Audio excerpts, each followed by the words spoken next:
and it's quite challenging. So strengthening buildings or replacing them can take a lot of time and also can be costly. In that sense, air quality warning provides a great motivation. It's an alternative solution. So let's start on how air quality warning is or what it is. So when an earthquake starts, it releases different types of seismic waves.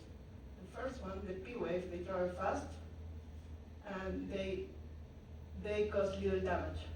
So with this early signal, we can estimate where strong shaking will occur. And we can send an alert before the S wave arrives. This provides a small warning of time where people can take actions that could reduce lives. Also, these alerts can reach many people at once, so air quality warning is a scalable and a cost-effective tool. However, air quality warning has limitations. Near the epicenter, land-zone areas exist, where there is no time to work. Also, these early alerts are based on evolving source estimates, so information will improve with time. Hazard and vulnerability remain unchanged, so damage can still occur. Air quality warning does not perform the same everywhere. Its effectiveness depends on the local context. My PhD was part of the ATTACK project, which implemented early warning system in Central America. And you can see here how is the hazard for this region. It experienced moderate to large earthquakes, and you can see that most of them are concentrated near the Pacific coast. Also, 50 years ago, two main historic earthquakes produced 30,000 fatalities, and unfortunately, until now, a big proportion of the building stock is still prone to collapse. So, with this in mind, air quality warning provides a solution. After 8 years of project, now we are sending public alert to the population through a mobile app. This was led by the SD along with national agencies. This slide here is the outline of how this presentation is going to be structured. So the presentation is split in two main parts. The first one that will focus on the social science aspect of air quality warning, and the second one in green that will focus on the seismic risk reduction of achievable through air quality warning. So in the first paper, I wanted to explore and examine what was the perspective of the people before we implemented the public system. In the second one, after 2 years of operation, we analyzed the system performance from the user perspective. In the third part, we established a probabilistic quantification of casualty reduction that could be achievable through air quality warning in Central America.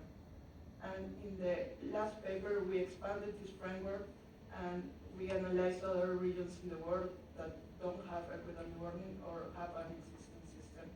So we can explore the potential of air quality warning there.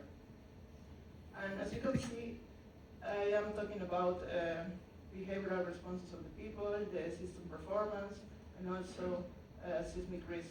So with this in mind, I did interdisciplinary research during my work.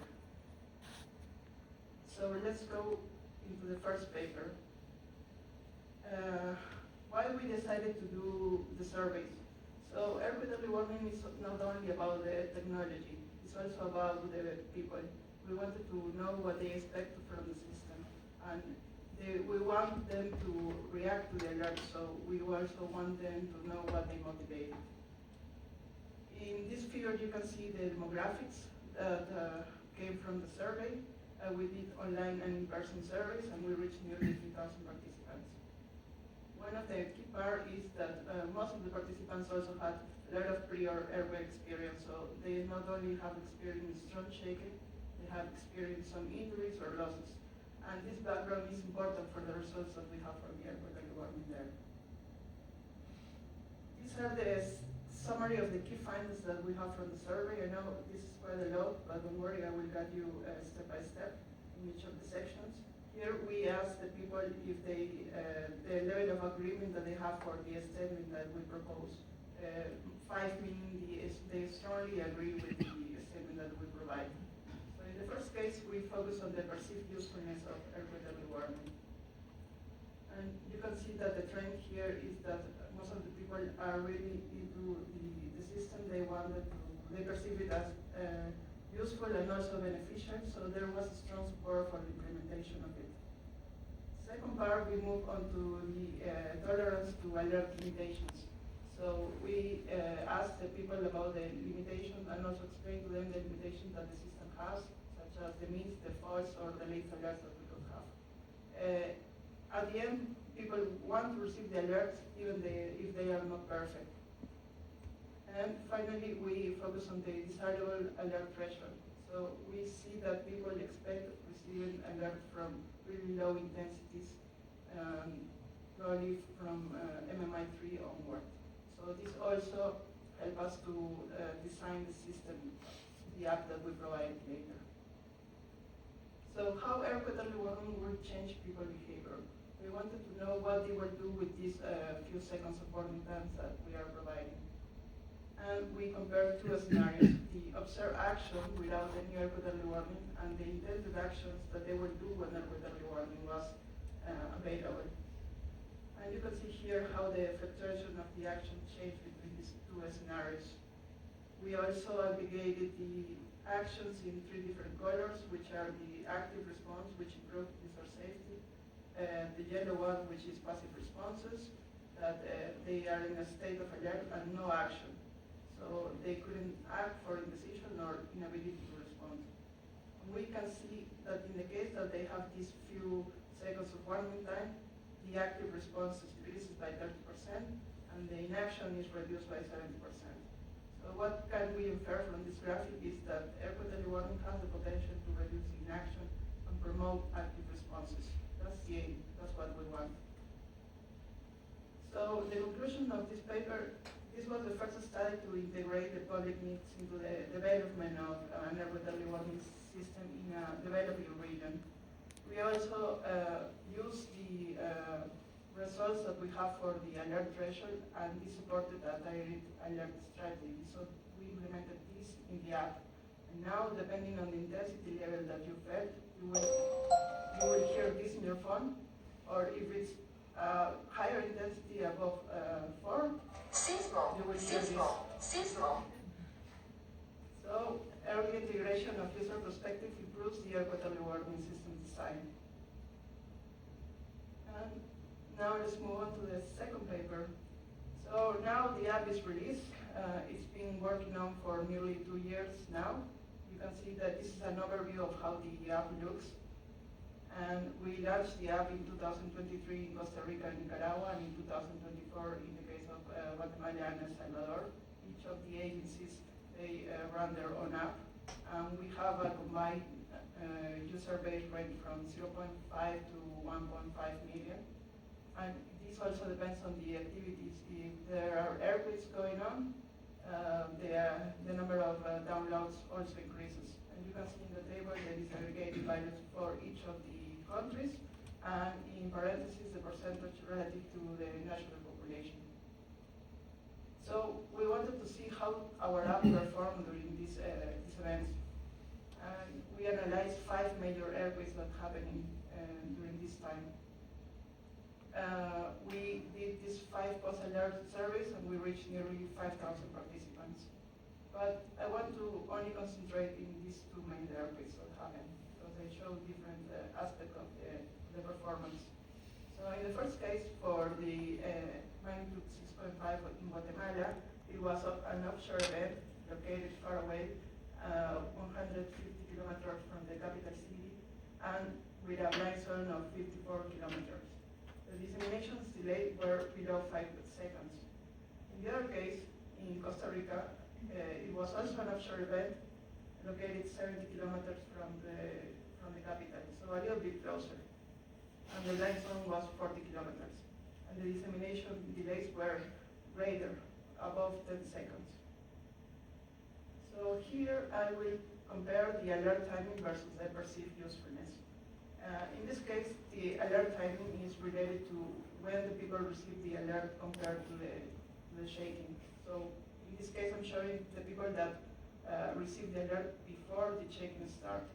And in the outer ring in blue, I'm showing how useful they thought the alert was for them.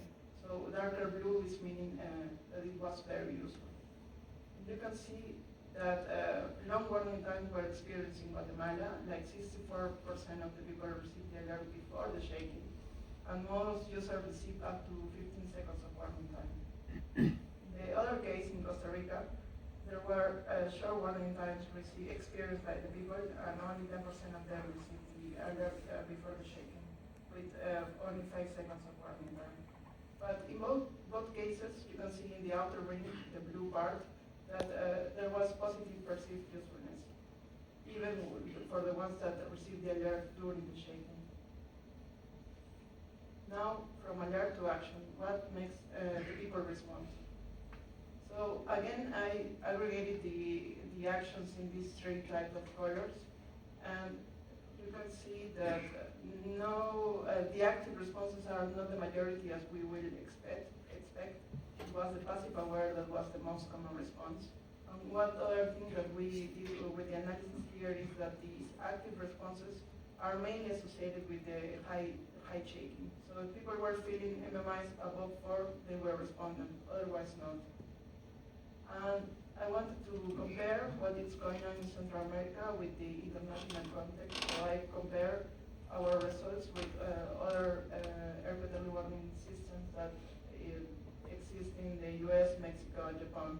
You can see the same trend for us in the case of the US and Japan, but different results for the case of Mexico.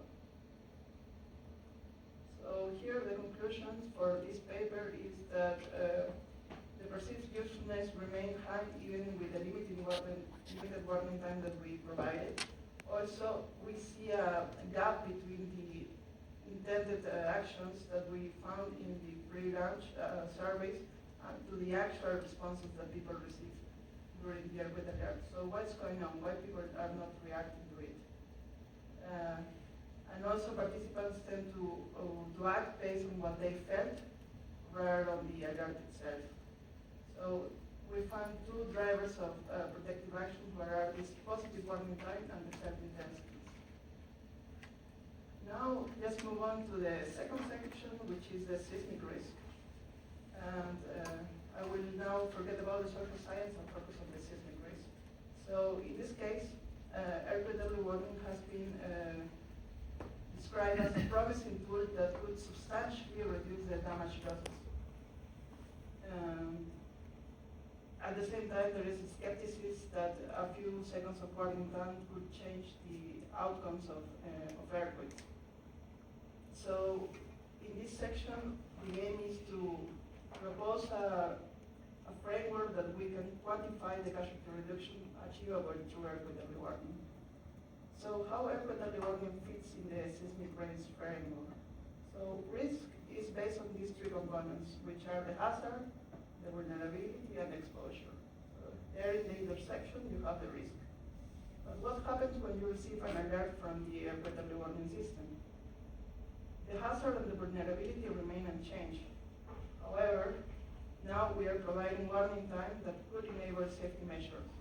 So the impacted exposure can be reduced. You can see how it's reduced here. So now we will have a risk benefit and a remaining risk that we cannot reduce it. And how we can do this? In this presentation, I'm only going to focus on the fatalities and the actions that individuals can take, and will not take into account the automated action of infrastructure assets. So first, we need to calculate the baseline casualties without any air quality warning, the conventional seismic risk framework. So we use a stochastic catalog provided by OpenQuake, where there are a lot of earthquakes that are part of the catalog. And for each of the earthquakes, we computed the intensity measure at the site. This is part of the hazard. Then we also include the exposure, so the number of people that live in different building typologies. And then we focus on the vulnerabilities, which relates the intensity measure that we computed in the hazard with the damage level that the building could have. So this damage level then is translated to fatalities with the casualty ratio. So So now we have our baseline casualties without any air quality warning. One extra thing is that in the case of the exposure, we aggregated it in a grid cell of 5 by 5. So in the following figures that you will see in the next slides, all the figures are at this level. And if we take a look into each of the grid cells, we will see different building materials and also different building heights that are included in these cells. So now, how can we incorporate air quality warning in the seismic risk? We use this equation here that I will explain with the flowchart. So we were analyzing this earthquake. Now we need to check if the event, the magnitude is above the alert threshold that we have selected for the system. Then we need to know when the earthquake happened, if it was during daytime. And if these two conditions are met, we are computing the casualty reduction ratio. This casualty reduction ratio is in function of three parameters, which are the warning time, the action, and also the survival rate. So in the case of the warning time in the action, you can see that depending on the action that you decided to take, you need different warning times to successfully do it. And then there is a survival rate. So you managed to do the action, you completed the action. How good was the action to reduce the casualty chance for you in the earthquake? So we have put different percentage depending on the building material if you have done drop core and hold on. So now you have adjusted casualties. Now we have to also estimate the warning time for each of the earthquakes that have been in the stochastic category. So in that sense, we are using this formula where we computed the warning time, which was the S wave minus the P wave for a number of stations, and also the dissemination delay. The mean warning times are mapped only for damaging earthquakes, and you can see the variations that are shown here in the figure are depending on the source type and also the network coverage. And many of the long warning times that we can achieve are near the Pacific coast, where there are the sources are distant, so we can have longer warning times. Now let's move to the reductions that we can achieve through air quality warning. So in this case, you can see the different levels of fatalities that we have colored in this logarithmic scale from red, yellow, and red. And the shade that we have put, it depends on the percentage we have for the reduction through air quality warning. So high. The capitals, which are the Guatemala, San Salvador, Managua, and San Jose, reach the largest reduction in absolute terms because there are a lot of people living there, and also warning times are long enough. And these scenarios are dominated by the subduction earthquakes that also provide the longer warning times. So in that sense, we can see that we can moderately reduce the fatalities for longer warning times in a range from 10 to 20%, and this corresponds to 100 life saves in the case of Nicaragua and Costa Rica, and thousands in the case of Guatemala and El Salvador. One important thing here in this region is that the government does not provide recommended protective action during earthquakes. So what we saw is that most of the occupants live in a single-story buildings or dwellings. So they have the possibility to evacuate given the warning times that we have calculated. So we have decided to recommend that people on the ground floor should evacuate and people on the upper floor should take drop core and hold on as an optimal behavior here in this region. So as a main conclusion is that air quality warning can achieve moderate fatality reduction, and this benefit increase when people know how to act. Let's move to the final part, which are the public air quality warning system worldwide.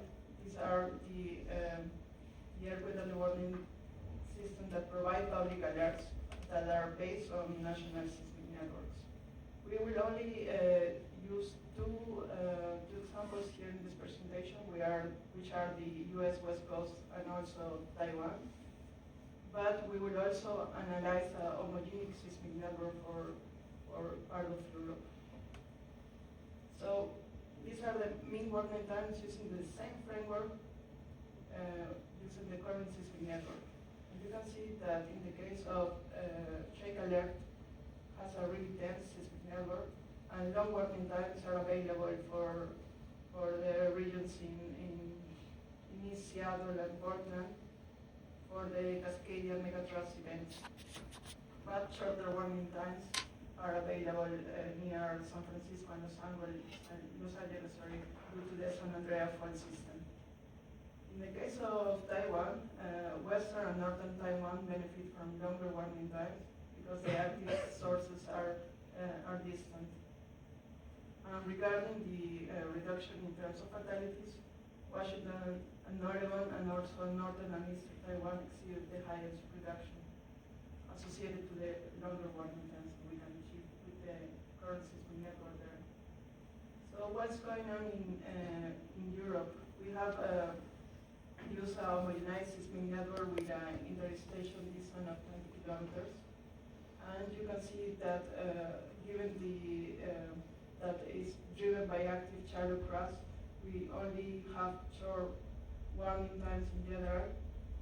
However, we can see longer warming times in northern Italy, Switzerland, and also part of Germany. And for the case of the reductions, for the return period of 475 years, we can see that in absolute terms, there is highest reduction achievable in Lisbon, Milan, and Rome. So I wanted to also do a benefit estimation. So you can see here in the table what are the average annual fatalities with and without earthquake early warning. And we have converted these avoided fatalities that you can get here into economic saving using the country-specific values of statistical life. You can see higher economic saving in the case of the US West Coast, Taiwan, and some regions of Central America. But we also wanted to compare the benefit versus the cost, and we wanted to prove that airway early warning is a cost-effective tool. So we used this formula, and we calculated the benefit-cost ratio for the case of earthquake early warning and compared it to retrofitting, which retrofitting is strengthening the existing buildings. So you can see that earthquake early warning only achieves a moderate reduction of annual fatalities compared to retrofitting, which is way higher, but our benefit